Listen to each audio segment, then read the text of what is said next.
Hi, I'm Mike. And I'm Sam. And this is Wise Words for Dodo Birds.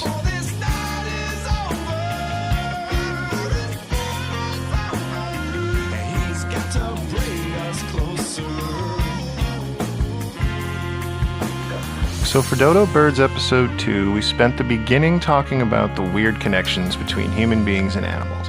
After that, we moved on to the Israel-Hamas conflict and how the past still connects to that today. We went on to talk about how human beings are more connected than they've ever been via technology, smartphones, social media, the good and bad qualities of life that they bring. Then at the end, we spent a little bit of time putting life into perspective and just trying to be thankful for what we have. So we hope you Dodo Birds enjoy this listen and have a good one. Boom. So I have this issue with technology. And I would make the argument that Mike and I have actually tested it by now. And I've witnessed it throughout my whole life. So like as far as testing go, well, maybe not my whole life, but especially my adult life. Like as a kid, I almost felt like I excelled in the technology. The shit worked for me and I got it quick, But then, in my adult life, anytime I try to use something that normally goes very smooth, it just works fine. I get involved and the shit stops working. You want to know what the perfect example of that has been lately? When I come over here to do any work involving podcasting with Mike. And, or go ahead. Oh, no, go ahead. Well, and one night we tried to watch a movie, which is something Mike and Mary do all the time. In fact, it is October. It is their horror movie thriller month, and they're doing it very frequently now, and I'm imagining, Mike, no problems. Yeah. No problems. Smooth. It's something they do all the time. I came over here one night, and the shit was not working. And so I like to, you always think about like comic book characters and stuff and how they like their origins of how they found out they had powers. I think it's, or a curse. Like, I think it's something like that. And I literally try to, like, think about, like, how many more pieces of evidence do I need before I'm convinced something supernatural is happening? Right. Because, like, almost every time I'm with you, I have to learn a new thing. Because problems that I've never seen happen. And I deeply apologize for that because I think it's awesome. It's happening though. It's definitely happening. Like this is not something we're imagining. Yeah. I don't, you know me, I don't believe in anything supernatural. Yeah. But something's going on with this. I love it because you keep me on my toes and you keep me learning and, it's actually kind of rewarding because it's like, you find out that all problems have a solution to some degree. But yeah, I think it's fascinating. Like I also have a theory that my wife is, supernaturally compelled to animals or like animals are compelled to her. Mm-hmm. I've seen so many instances where like approaching a kitten or a stray dog or something, that I would never be able to approach this thing. It would treat me like... It would run away in a second. Yeah, treat me like a predator. Yeah. And that's fair. And she's just like, oh, come here. And it's like, okay. And it's like, oh, yeah. For sure. I'll do that. The animal whisperer. Yeah, and so if we're not open to these things, how will we ever discover superheroes? What if, like, Magneto was like, dude, I can move shit with my mind? And everybody's like, no, you can't. Right. And it's like, and he like does it in an office. He's like working at like Staples or something. And it's like, they have him like hanging bulletin boards or something. And he's like controlling the Staples with his mind, but everybody's like, that's not supernatural though. It's just like, Well, in that I would make the argument that's a little different because, if I held out my hand and moved a paperclip across the room, you'd be like, All right, that's proof enough right there. I don't know. I think with today's landscape, people would just try to find a way to disprove it. Well, sure. Like, I would probably even be one of those people on occasion. I try to stay open with things like that. That's why, But I also believe what my eyes tell me. So if someone moved a paperclip across the room like they were some kind of fucking Jedi or Magneto, then my belief system would change. What if the paperclip was moving anyway and you were just in the room? How do I know that? Right. No, How do I know there wasn't some kind of fish wire hanging on the light up there? Yeah. It's because of the lightning storms. I don't know. Like, I feel like to shock people nowadays, like, even if a UFO landed in the White House and Joe Biden was like, hey, what are you guys about? And they're like, I don't think people would give a shit. I think it would be a story for like 3 days, and people would be like, fake. I mean, yeah, that's the thing. Well, first off, so I think it'd be a story for maybe a little bit more than a few days, but I think there would be in people immediately like, that shit's fake. It's not like literally it could honestly... On that note, like, the aliens could vaporize the White House and destabilize our fucking government, and people would still call that shit fake. Yeah. Yeah. PSYOPs within the U.S. government, disassembled our Congress, and they want to use it as a guise for alien life. Come on. We ain't stupid. Yeah, the shit that people would fucking pull out of their ass for that is... I like to stay open to, what if something is going on? So I like to take notes of little things, because how do you know, like aliens or Magneto would be, high on the scale of weird, but like, what if it's little things? I was just about to say, the scales of like aliens and Magneto, those are the kinds of things that are right in front of us, right? Yeah. However, what you mentioned about Mary, like, and that sort of connection to animals, that is something completely, at least this is, I don't have my phone in front of me, I don't have research, but that is completely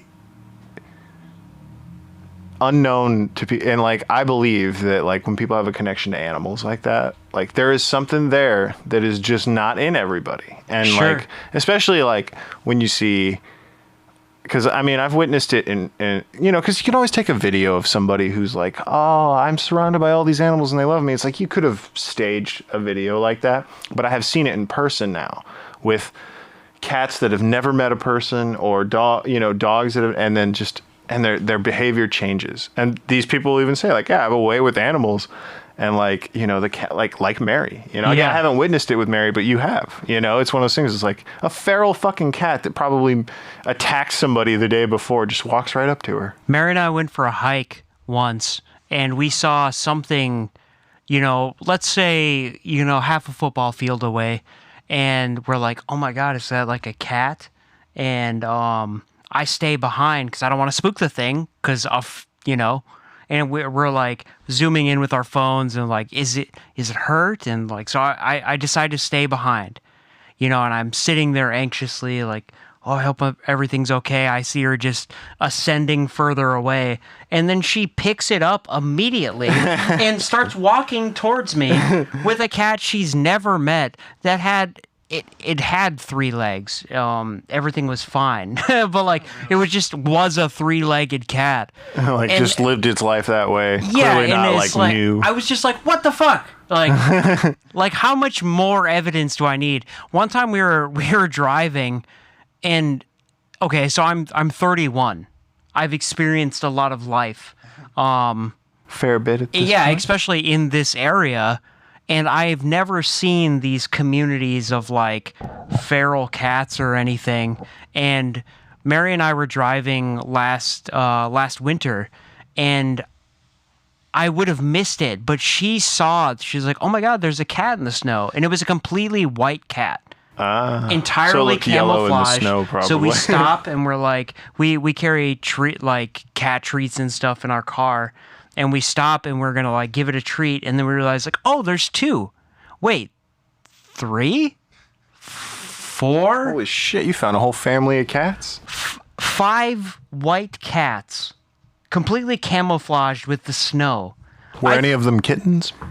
No. Just all adult cats, huh? Yeah, just hanging out.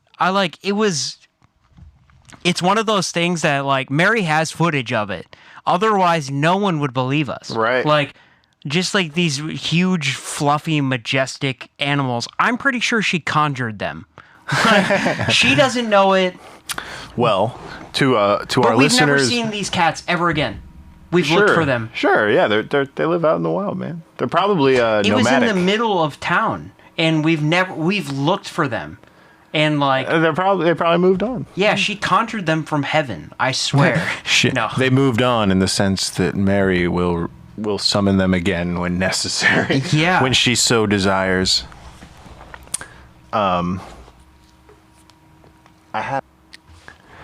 And it makes perfect sense because, and I'm surprised I haven't actually asked Mary about this personally. So you just correct me if I'm wrong. But you were the cat owner before this, right? Did Mary had no pets? She had a family pet. Family, but like personally, she didn't have any. Yeah. So she strikes me as the type of person who probably always wanted animals. Yeah. And then now she's free, free of the family, gets to live her own life. And you guys get together and you already have cats. Let's get some more cats, And now you guys, for our listeners who don't know, they have 5 cats and a dog. Well, So 4.5. 4.5. I mean, One's come outside, on. Goose but is a yeah. full cat. Yeah. He is a full cat, and he is loved fully like a cat. Yeah. But yeah, he's also an outside cat. Inside. But see, he's an inside. That's why I say that's a 5th cat, because he's Yeah. an inside-outside cat. It's not like he's only outside. Yeah. Yeah. That makes perfect sense to me. That, like, Mary, she just totally seems like that type of person. Yeah, people think that we're collecting cats, but they're gravitating towards us. Yeah, right? Because of her. It's actually, it's not a desire to have cats. It's a cat's desire to be here. Yeah, exactly.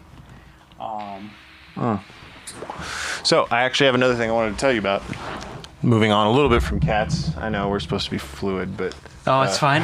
Go ahead. So when I was delivering the other day, I got this on a delivery. I don't know if are you a money guy? Here's some money for anyone who... I don't know much about it. I like money. That particular dollar isn't it's special. It's not valuable special. I would almost say it's fake. I looked at it and I was like, this thing is fucking fake. And Yeah. when I immediately looked at it, I was like, this thing does not look real. And then I looked it up.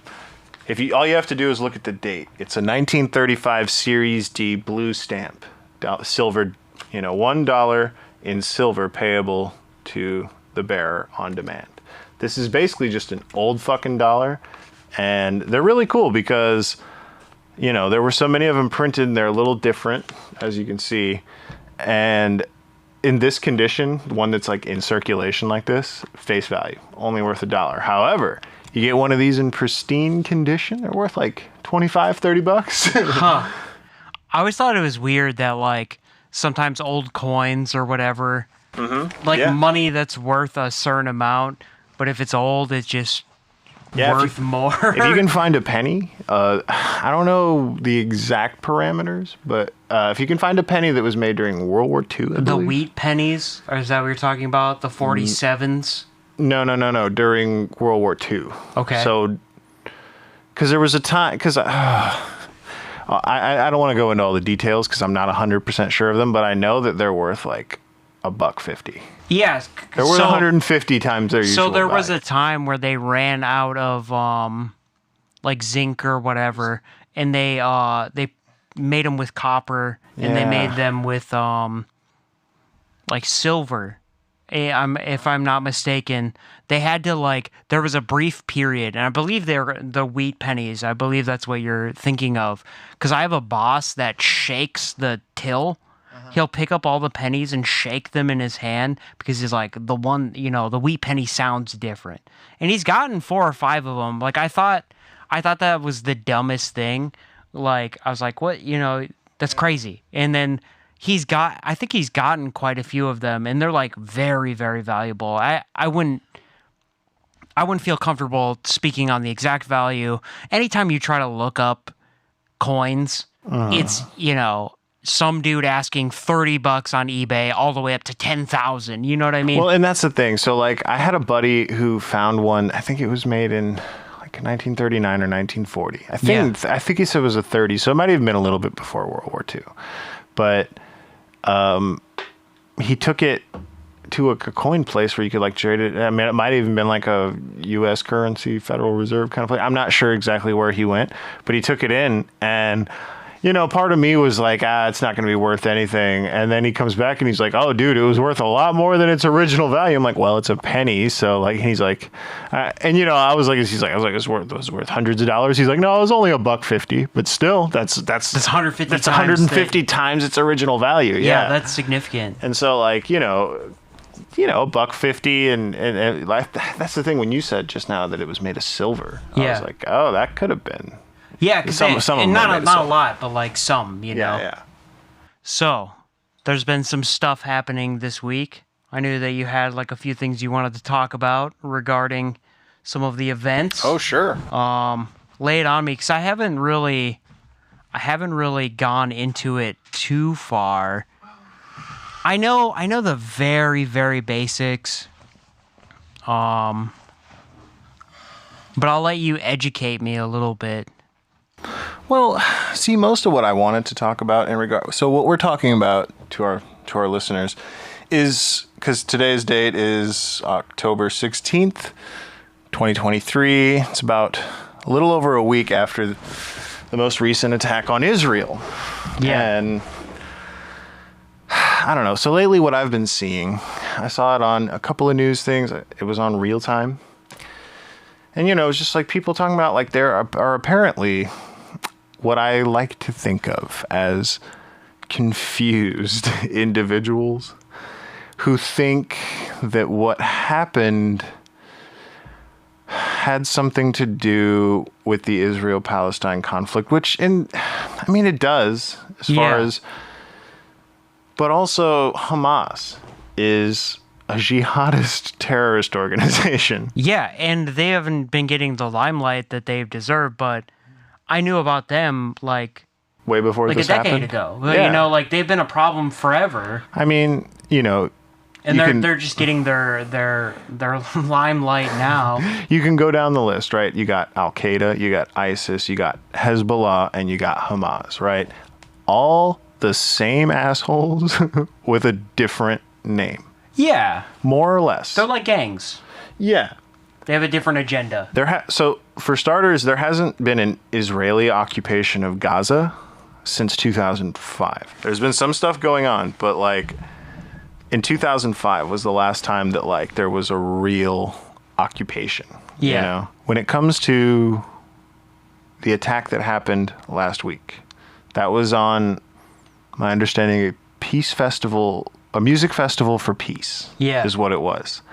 And so I guess I've heard that people are saying that like Israelis are the new fascist and they're genocidal people, blah, blah, blah. And it's like, and this is people in America, and they're apparently progressives, and you can feel how you want. It's a very, very complicated subject. It always has been. Sure. The Israel-Palestine thing. However, the attack that happened last week is not. Yeah. What do you mean by that? It's very straightforward in what happened. Like, there is no moral equivalency between Israel and her enemy in this particular instance. Sure.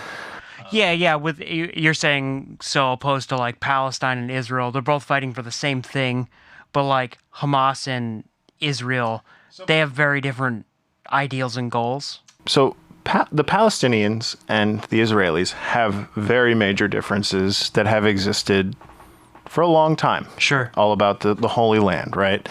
To our viewers, I'm not going into, or viewers, to our listeners, I'm not going into nearly enough detail on this, but essentially that's the thing. And there is real conflict there and there is real issues. However, Hamas, again, jihadist terrorist organization. Yeah. They do not represent the Palestinians in what they did. Yeah. And I think that the problem here is some people have misconceived that is what's going on, that this is some sort of retaliation. Oh, it's just another one of those. This is a squabbles. retaliation for all of the years of stuff, and it's like, it's not. That's not exactly what's going on here, because, for example, if you and so, all right. From what I understand, that the Palestinians are like, yo, they don't speak for us. We're not with them.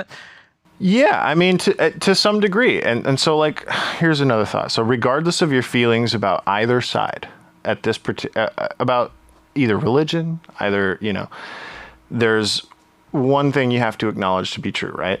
There are people and cultures that place a very different value on human life than we do in the West. Western hemisphere is, Western culture, right? And so Israel is included in Western culture. Now, these people tend to like dance in the streets. They celebrate the murder of children. They're doing that right now. And Israel is not completely innocent of committing similar crimes of having murdered children.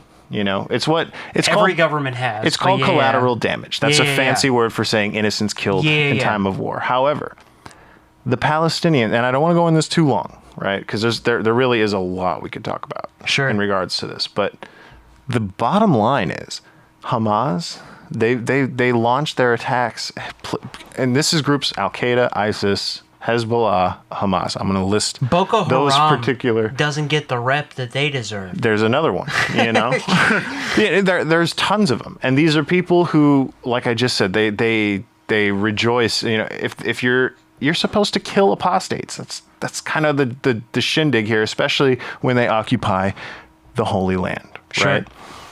And they use. I guess the bottom line of what I'm trying to say is, they are using the Palestinians as human shields in the same way that Al-Qaeda did in Iraq and Afghanistan. Yeah, they're hiding amongst innocent people. Yeah, I mean, so in the form of modern, so it's sad that like some people are just blanket statement being like, oh, well, that's just the Palestinian Israel fighting again. This happens all the time. It's not that. It's something different this time. I mean, if that was all it was, I'd be fine I don't think Hamas speaks for Palestine, and I think Palestine thinks the same way, is that like these people don't represent at the very least, this attack does not represent what our interests are. Like, I think that it's entirely possible, not easy, entirely possible for Israel and Palestine to diplomatically figure out their issues. At least there was. But see, there's about to be a lot of Palestinians caught up in collateral damage in the Gaza Strip. Yeah, with something that's not their fight. But it's going to become their fight. And one thing I was talking to someone else about is there will be young people who don't necessarily know what's going on, that just know that Israel attacked them. Yeah. That's all they know. So this could just create more problems. I mean, there's going to be a lot of problems that come out of it. But like, the equivalency is just not there, like, as far as Hamas is concerned, because they are as much the enemy to the Palestinians as Israel in any sense. You know what I mean? They're more of an enemy. I mean, what they're doing is not too much different than like in Iraq and Afghanistan. One thing that Al-Qaeda would do is, and maybe ISIS years later, but I know there's accounts of Al-Qaeda literally resting the barrels of their rifles on the shoulders of children, so that U.S. soldiers would be less likely to shoot at them, to retaliate, right? Yeah.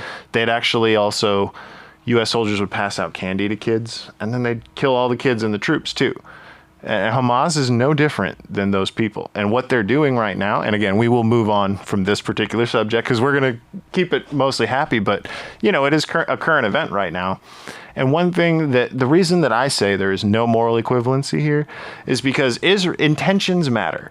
Israel does not intend to just fucking murder. Like, even that, it's a bullshit, but the 6 hours or whatever they gave them to get out of the Gaza Strip, it's absolute horseshit, but that's a gesture in itself. I mean, they're one of 9 countries with nuclear capability. If they wanted to, this whole thing could be over. If they were truly genocidal, it would be over tomorrow. You talk about collateral damage. They know they can't play that card. Yeah. Like, it's not an option. I mean, that's the thing. And we don't want to speak too prematurely because we don't know what they're going to do. It's, but they at least don't want to. It's not an option. Like, to kill however many, and from what I understand, and not a lot, but like what I understand is like Hamas's numbers are kind of unknown. We don't know because absolutely. Because that comes back to like one question I wanted to bring up too is that like, do you think that some people knew it was going to happen? Because like that was kind of that's what made this attack so aggressive and successful, is that Israel had no idea it was coming. Do you think? So there is, yes, I have a couple things to say on that, because at the end of the day, I don't believe that nobody saw it coming. I think it's similar to 9/11, and people have actually already compared it to 9/11, but I don't know if they have in this particular way, in the sense that there had to be, and I can't speak, like I know for sure, at least when it comes to 9/11, that this is true, but when it comes to the Israel thing, I can't speak for certain. But my we'll theory, be able to find out in hindsight. Right. My theory is that there were people who probably knew, and by the way, they knew this about Pearl Harbor too. Mm-hmm. There were people who knew that such a thing was a possibility, but they figured that the likeliness of it actually happening was very low. Yeah, and maybe they just didn't take the threat seriously, or like. And so when they say intelligence failures, it's like it could have just been like it was President Roosevelt during World War II, who he had gotten a warning that the Japanese were probably going to attack Pearl Harbor. It was on his desk, and he was like, "This probably isn't going to happen," and he slid it off. Yeah. So like, and then everyone was so shocked when it happened, and it's like there were people who knew this could happen and were told this could happen. So, and again, I'm not 100% sure, but do I believe that nobody knew? Not necessarily. Do I believe that somebody said, it's not likely? I don't know. You know? Probably. Probably. Yeah, potentially. Do I think somebody let it slide? No. But I think it's entirely possible somebody looked at the situation and was like, I don't know, we're sitting pretty, we're doing good. I don't think they're actually going to try this. Because I know that, I forget what the position is called. It's not the president, but Benjamin Netanyahu, right? I think it's prime minister. Prime minister, yeah. I listened to him on a podcast recently, and he prided himself for their intelligence capabilities. Yeah. And so, and I know that Israel is very intelligence focused in cybersecurity and things of that sort. And they're military focused too. I mean, the whole reason the nation, and this I learned from another educated person in my life, the whole reason the state of Israel was formed, was post-World War II, was so that they don't get fucked the way that the Jewish people have been getting fucked for so many centuries. So the fact that they have an intelligence system, military system, and they're ready to respond so quickly is not a coincidence. That is why the state of Israel was formed. And so, yeah, I just find it like kind of crazy that if they pride themselves on cybersecurity and things like that they didn't know. And yeah, I think it's probably more likely that they just didn't take it seriously. And it's unfortunate. Well, and I definitely don't think people. It was something only recently learned by me, is that when it comes to 9/11 and Pearl Harbor, was how both of those incidents, there was warning to people high up in the government both times. Yeah. Separated by 80 years or 60 years? You know, actually 60 years, almost exactly. And yet, somehow they both still happened in the catastrophic level that they happened. And like, there's just no way somebody didn't know. I wonder if like these governments and like whoever's job, it's not one person, but like, the chain of command that gets these threats and like decides to pass them down to the next chain of command. I wonder if it's just like a daily thing. I wonder if it's so commonplace that like maybe this was just like a jelly bean in a 5-gallon bucket of jelly beans, that they couldn't give it any because it wasn't specific enough, or maybe whatever it was, you know. I think you actually have a really good thought there, in the sense of like, it must be you've seen that. you've seen the movie National Treasure. Sure. I'm going to steal the Declaration of Independence. Yeah. They decide to do that because Sean Bean's going to steal it. Yeah. And they try to warn the FBI and the Department of Homeland Security about a very legit, very real threat, but they laugh it off. They're like, you guys are crazy. That could never happen. Yeah. It's a joke. That's a movie. It's a funny movie. It's a good movie. But at the end of the day, that kind of stuff does happen, where like legit tips come to the institutions, service, agencies. Yeah. And they're like, look, we get 1 million of these tips a day. It's always some crackpot, some idiot with a gun at worst that's going to try and go and assassinate the president or steal the Declaration of Independence, or, it's always some terrorist organization is going to hit this town or this city. It's like, unless you got some proof, unless you have something. Now, maybe there was proof. That's the thing. These intelligence agencies. It doesn't sound like there was. Like, yeah. I think that logically that has to be the filter. Is that if there's proof or not? Because, like, yeah, they can't... You'd be wasting so many man-hours taking every threat seriously from some crackpot weirdo that isn't going to do anything, That's taxpayer money, that's such and such. And it does cost time and money to investigate any tip that's given to any intelligence agency. Like, even if you spend an hour looking into a threat, and I don't think threats take an hour to look into. They probably take like a couple days. Yeah, even the most mundane ones. Yeah, so it's interesting. We could talk for hours, and we may talk about it again as things develop. I hope things play out well. I don't personally believe that this is going to be World War III or anything like that. No, because I know that there's a lot of people touting that right now, but I don't think that's going to be the thing. No, I mean, they might be saying that because of the Ukraine-Russia. Sure. But like, there's it always checks some conflict. of the boxes that World War II did, but yeah, I don't think we're there yet. It's not there yet. Yeah. Yeah. So far, the fortunate thing when it comes to both of the two big wars, the new one and the older one that are on the world stage, both of the bad sides are not really World War capable. You know what I mean? They're nuisance, killing lots of innocent people capable, but as far as sending the world into a conflict that we would call a world war, we're not, like you said, we're not there yet. Yeah. Hamas is not capable. That doesn't mean that we're not in the early stages, but I'm not going to that route, I guess I put my foot in my mouth there, though, because Russia is capable of it. Oh, sure. But, this particular war is you can't willy-nilly do that shit. Yeah, and even Vladimir Putin knows that, or he would have done it already. Yeah, we're the big boys on the block, for sure. So, yeah, I think we're a lot less likely to just hop into conflicts like that because we're so connected. We know, so in World War II, these things would have been happening kind of under the radar to some degree. Like, a lot of these small occurrences would have been happening, ramping up. Well, they kind of were in Asia, East Asia, with Imperial Japan. But now we know, we have live feedback. We know about these things. As it's happening. Right. And I think with us being all connected now, it's a lot harder to be an absolute scumbag for too long.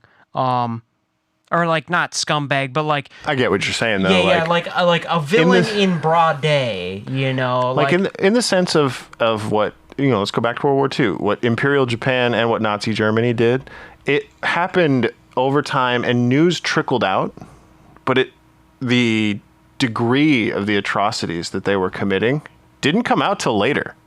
Of course, the people it was happening to knew it. It's a hindsight thing. The West is the best way to put it. The West, including the people right next door to the Nazis, didn't know what was going on Sure. until after the Yeah, war. how would you? But nowadays, and that to your point, nowadays, like if that kind of shit starts happening somewhere, I mean, it's not impossible to keep it under wraps, but it's a lot harder than it used to be. That's why I think that this particular incident is very scary and all that, because like with the amount of people that leak things and this and that, it's hard to keep things out of, we're also connected. And that brings me into like my next topic. Have you seen anything about like the Quest 3? So the Meta Quest 3 is the latest VR system from Meta, owners of Facebook, Instagram. Okay, no. Yeah, so I have the Quest 2, and it's a VR system. It's kind of clunky, not great. It's like strapping a brick to your head, and like it makes you kind of like motion sick, and there's no like in-world feedback. You have to have a really clear room to kind of like get into it. But with the Quest 3, they have done some really crazy upgrades. One being cameras in the front of the thing. And so they're It can detect like where you're at in the room. Yeah. Yeah, okay. And so it's not virtual reality, it's called mixed reality. So it's AR and VR. So you can have like you could play a game where you're, hiding from zombies behind your couch, things of that sort.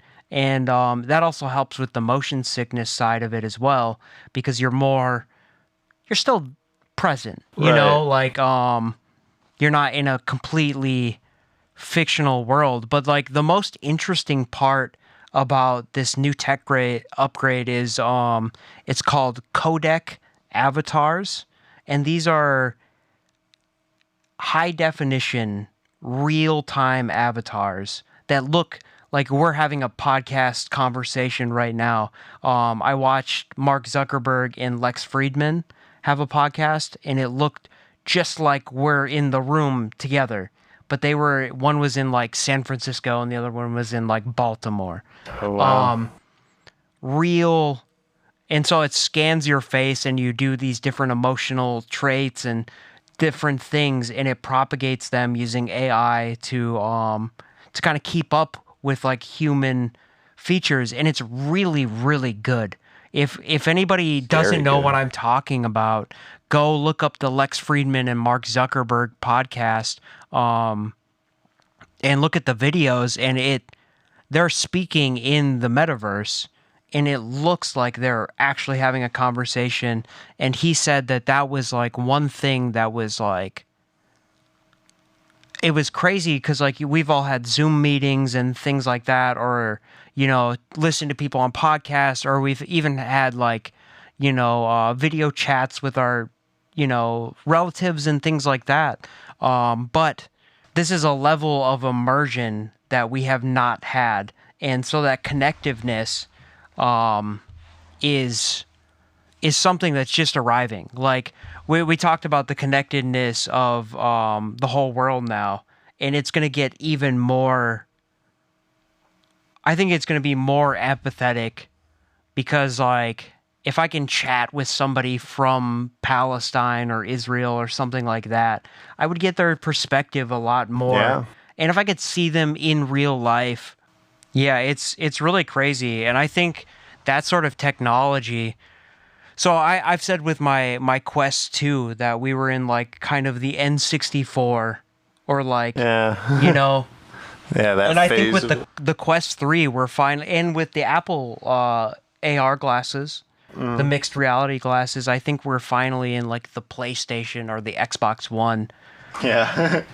of VR, and like things are going to get crazy. And I don't have this Orwellian or like dystopian thoughts on that sort of thing. I think this is fucking awesome. Yeah.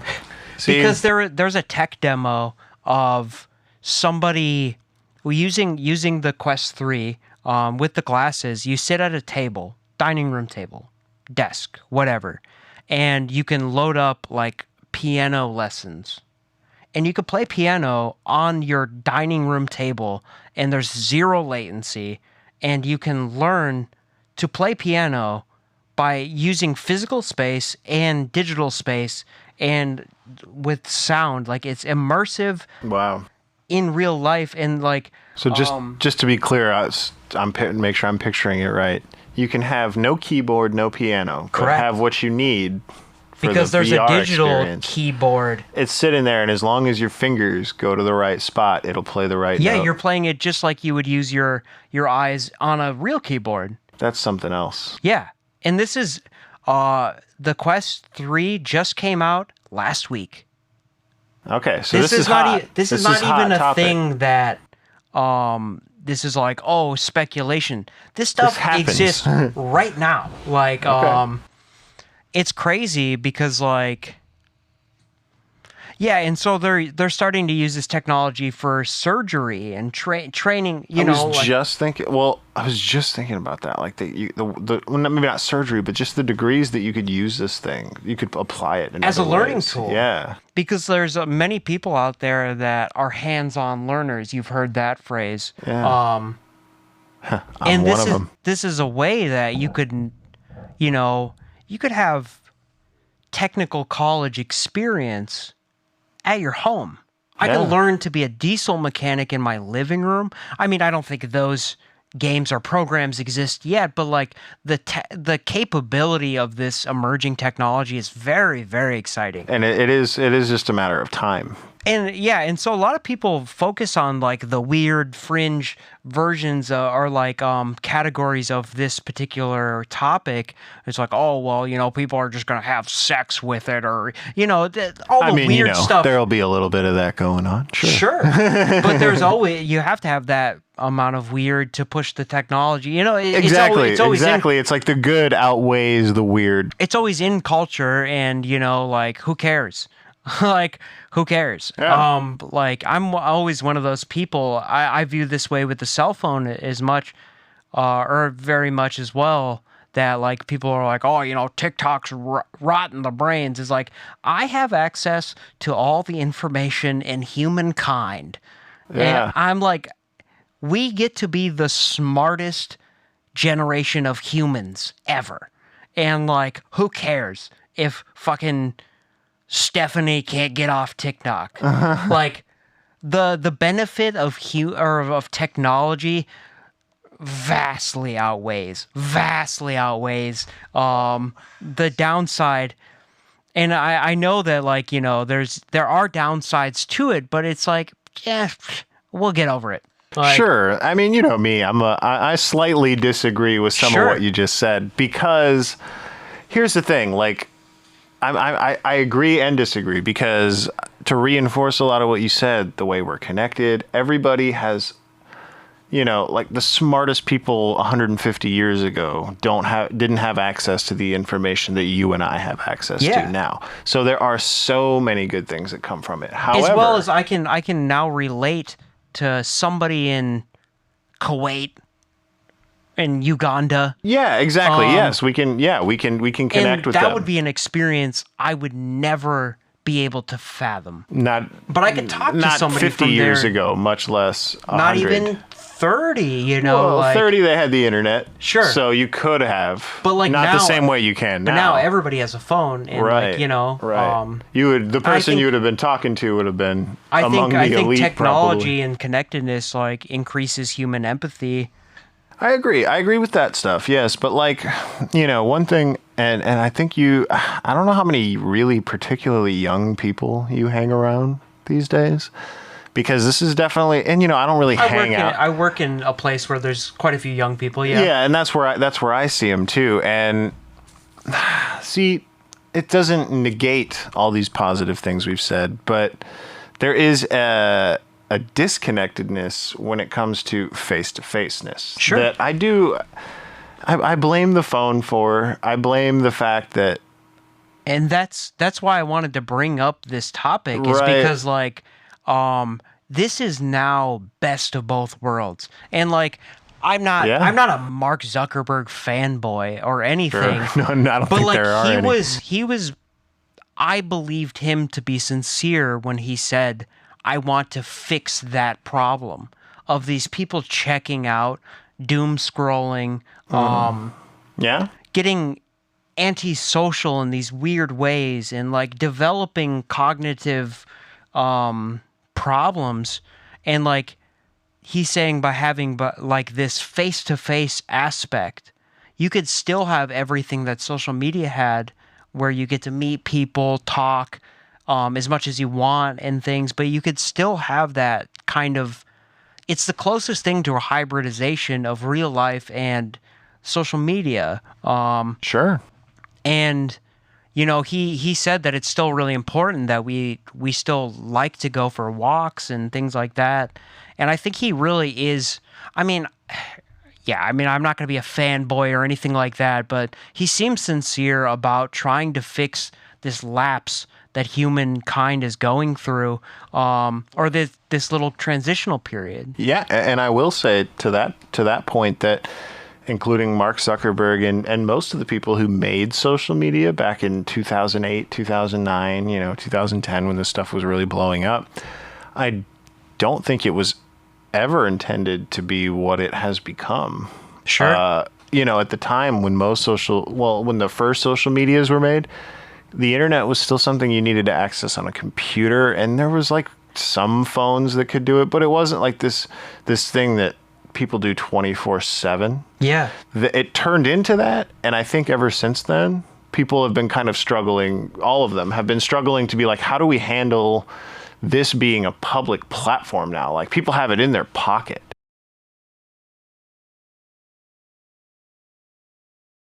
Yeah. Well, and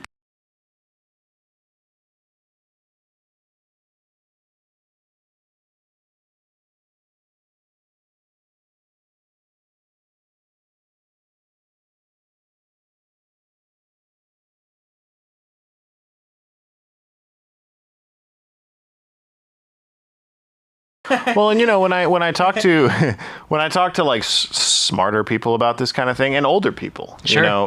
because I feel like a lot of people dismiss old folks as like grumpy, angry people who just don't like the way things are going today. But like, I've talked to a lot of older people who, I ask them, like, if you could go back to a time when it was just, or there were no cell phones, or this and that. They're like, oh no, I don't want to do that.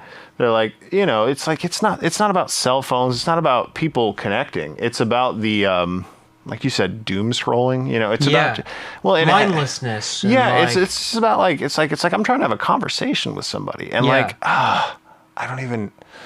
Okay, so one of my ex-girlfriends, like, I was going on about this. I was talking about how, like, it's very difficult to have a conversation, especially with a stranger, but even like coworkers, just sometimes friends, family, even, it's anyone you spend a regular amount of time around, because they'll whip out their phone and they're scrolling. It's like, I'm talking to you right now. It's so frustrating trying to have a conversation.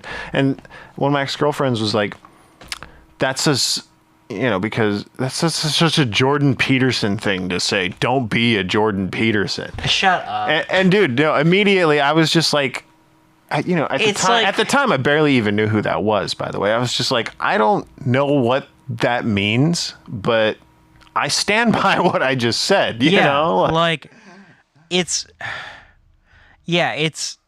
okay. So yeah, obviously there's a problem. Some people don't know how to treat how technology is evolving.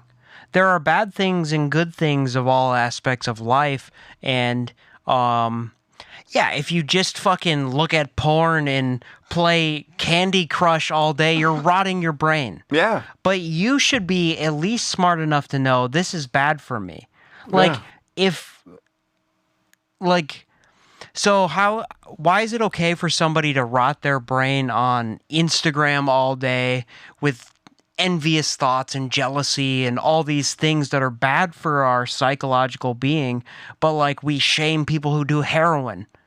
Like, it's the same thing. It's the same fucking thing. It's the same thing. We know it's bad for us. We have to limit these things in our lives. I look at social media as it is a positive way. I've met many people that I have lasting relationships with on social media. But like when I'm not getting those sort of interactions and it's just like doom scrolling and, looking at reels and things, I cut myself off. I know that this is not good for me. I'm going to go read something. I'm going to go learn something. Those people that don't have that sense of control would find it in other things.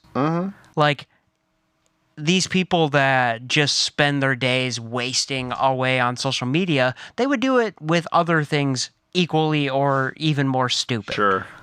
Sure. And that's one thing we have to keep in mind is that if it wasn't this, it'd be something else. Yeah.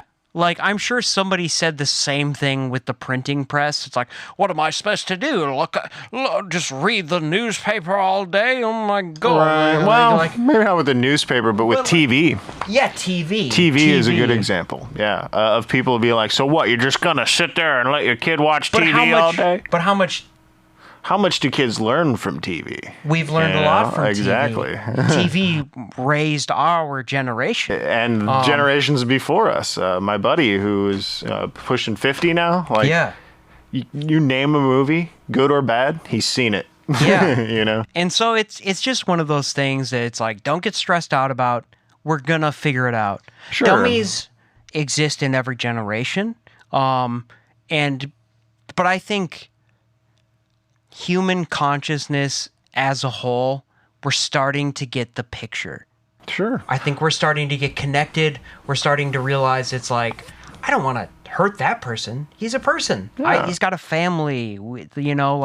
I think there's definitely more to people. There's a lot more going on in a person's head than what you're seeing. That's for sure. Sure. Yeah. And I think technology makes us realize that. Yeah. Because you want to live in Debbie Downer town and just think like, oh, my life is this and that. It's like, go look at videos of people from the Middle East. Oh, bro, and fucking tell me how bad your day is at 7-Eleven. Yeah, I was just, that's actually, dude, you are bringing up a solid thing. Cause when it comes to, that is actually, I watched, it's fucking 13 years old by now, but I watched The Pacific for the first time last year. I don't think I've ever seen that. Dude, especially on the note we're talking about, I 100% recommend if you're ever feeling like you've got a shitty life or something sucks, just watch The Pacific and realize that you were born in a great time where you aren't getting drafted into wars. Sure. Where you have to go fight on battlefields where bodies are stacking up to the point of literal,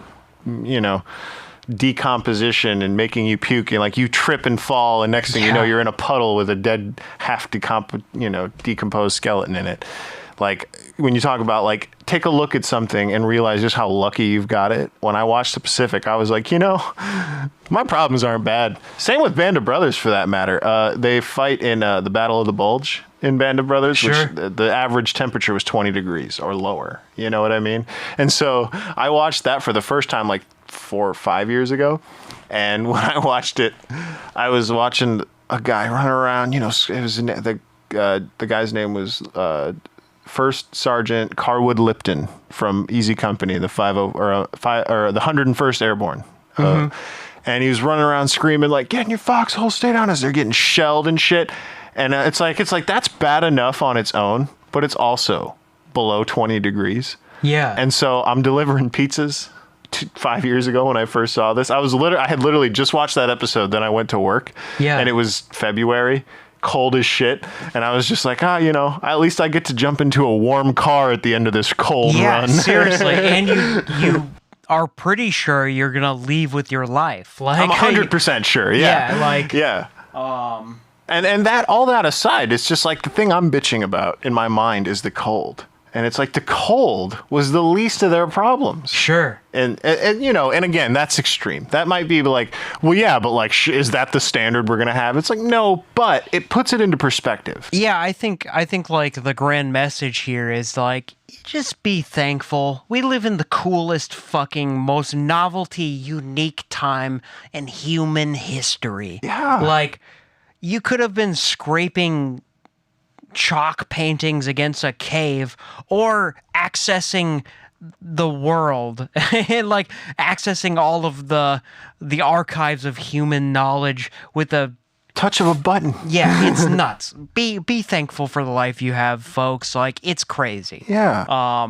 We live in sci-fi times. Like, dude, and it's awesome. I love it. Sci-fi times. I would not trade it for anything else. In the world of first world problems. I mean, like, yeah, there's horrible things going down in some parts of the world, but so much of the world is at peace right now, too. Sure. You know what I mean? Yeah, like, violence on a human scale, global scale, is down. It is. And there's people that don't like that fact because they're like, blah, blah, blah, blah, blah. It's not enough to complain about or whatever. Yeah, because we are connected, so we do know of violence. We see it a lot, but it's not... We see it more than ever. Right. But it is still down. It's happening less. Yes. Which is beautiful. Like, that's the thing. There's plenty of problems. If we'd had the technology we have right now during World War II, the images that would be out there and archived somewhere... Yeah. It would be insane. Like, we'd be the carnage. We'd be there in 6 days. Yeah. Like, it'd be sickening. Yeah, we would have been there. Like, so this is good. I don't want to rant too much longer. But this is good stuff. I mean, like... Be thankful for the lives you have, people. Like, we live in the cushiest... It's not a non-stressful time. We live in a very stressful time in human history. Things could be better. We have a lot of things to worry about because we are connected. And, like maybe endeavors elsewhere cause us anxiety and things of that sort. But, like, we have to be thankful for our local pockets of life. Like, dude, I could learn chemistry tomorrow.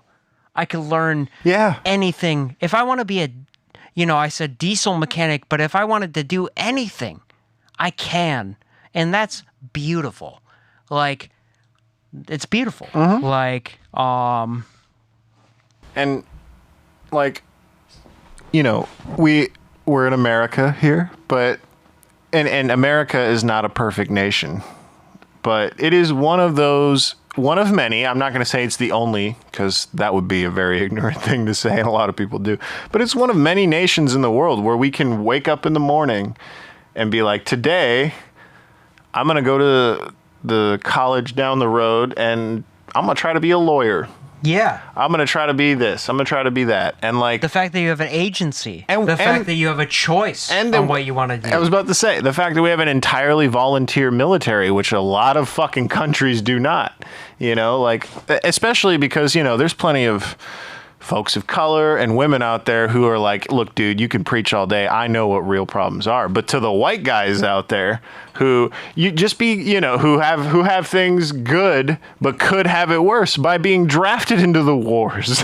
And yeah, we're not saying that, like, there are problems, but, like, things are better. Things are better than they were. And exactly. And if you keep that in mind and you hold that with you every day, things will only get better. Yeah. Like,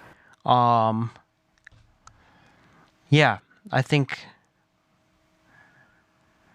that's the words of wisdom for you, dodo birds. I think, like, if you just keep things in perspective, love your mom. And to give a more modern take on it. And this is something I've actually seen posted, like, rather than referring to World War II and drafting and all that shit, be thankful that most of you, I'm sure whoever are listening to this, you're waking up in a part of the world where you aren't worried about your mother and father, your children, your brother and sister, your wife. You're not worried about them getting blown up in a missile strike at a peace festival. I mean, of course we could go into America and how you could go to a concert in Las Vegas and be one of 50 to 600 casualties. We don't need to do that today. But the point that I'm making is most places, especially in, Western culture and even Eastern, the whole fucking world, like, how about I put it this way? If you are waking up in a place that isn't getting destroyed, or let me dial back just a quick second. If you're in Israel, you could go 2 days or 2 years with peace and still not know if you're going to wake up the next day and some shit like what just happened is going to happen. For the most part, where we live here in this country, that kind of. We have our basic needs. We have food. We have shelter. We have safety. And think about the Palestinians right now who are. The country's been blockaded, so they can't get food. Yeah. So nobody's fucking having a good time over there. Yeah, it's we have to take our blessings and take them in stride. I went to the grocery store today, man. I got a gallon of milk and a loaf of bread, and I got back to my house and realized, man, I got half a loaf of bread still. I didn't even need bread. And that is a first world thing right there. Yeah, you got to choose what you want to eat in the first place and then go buy it, and it's there in access. And they throw so much out for that matter. So, be thankful out there, dodo birds. Life isn't that bad. It's pretty cool, actually. It's pretty fucking cool. The fact that if you're listening to this and you've made it this far, thank you. But the fact that we can even communicate via the internet, via microphones, and in this is cool, man. Just be thankful. Yeah, and to the dodo birds out there who do have it bad, and I mean really bad. I mean, there's always it could always suck more, I mean, you could break both your arms and be rendered incapable of wiping your own ass, Sure, I think it's not about it's not about always looking for blessings, but it's about looking at what you have and finding the blessings in it. Sure. It's everybody's spectrum of suffering or accomplishment and all that is different. So just find the things to be thankful for in your life, because everybody is different. Don't spend time on the negative things. Learn something. Improve yourself. Realize that life is super cool and you could not be here at all. And another small thing that you can some of you might be able to take consideration of is if you have a good relationship with your parents, for example, and if you're like me, you probably grew up not appreciating that nearly enough, and in your adult years, take that for what it is, because I've met so many people who they hate their parents, or their parents are the cause of so many traumas, so many issues. We have a mutual friend who the cause of all the issues that he had, I swear, root back to when he was 3 years old. And I think with the emergence of technology and human empathy on the upscale is it's easier to put those things in perspective. It's everybody's childhood wasn't great. But you realize that your parents were just people. They're trying. Sure. Some people weren't trying, but even that is that's a human behaviure. Well, and sometimes we run away from our problems and things like that. That's the thing. Forgiveness goes a long way. Sure. And I guess the point that I'm trying to make though is if you have good parents, if you have good family, and they really did take care of you, it's so easy to take that for granted and not realize when you think about it later in life, some people, they never get to have a regular life because of the way that... Well, your perspective of regular, but sure. Sure, but you know what I mean, just in their head. Sure. Calm. Sure. At peace. They compare. Yeah, or just there's... And what I mean by regular life... that maybe isn't regular. Sure. But what I mean by it is just this peace in your mind, being able to just do your day-to-day things without a constant level of anxiety. There's always that looming, I don't have it like other people. And it's not always rooted in parents. Sure, but maybe it's financial, maybe it's opportunities. I didn't get to go to Cambridge or... Well, or even that's the thing. It's more. I try to get it even more basic than that. It's I always had people who, anytime I got upset, they were there for me. They could talk to me. They could make me feel better. They understood me. They tried to understand me, and that's such a simple, easy thing to lose sight of It's so easy to get so privileged by that and sit and look at things on the internet and bitch and complain about it without realizing, like, I have it good. I had a good family. I had a good childhood, and I'm not speaking for everyone here, but there are a lot of people like that. And so if you are someone like that, I would like you to just stop and think, like, yeah, maybe something's not going great for me right now, but I've had it pretty good. I've never wondered where I was going to get my next meal. I never wondered if I was going to make it to tomorrow. Yeah, there's a quote I'd like to potentially end at on that topic, is that it's a Teddy Roosevelt quote, and is, "Comparison is the thief of joy." And I think that's very poignant. Because you can't look at, like, oh, my life could be better, it could be this, it could be that.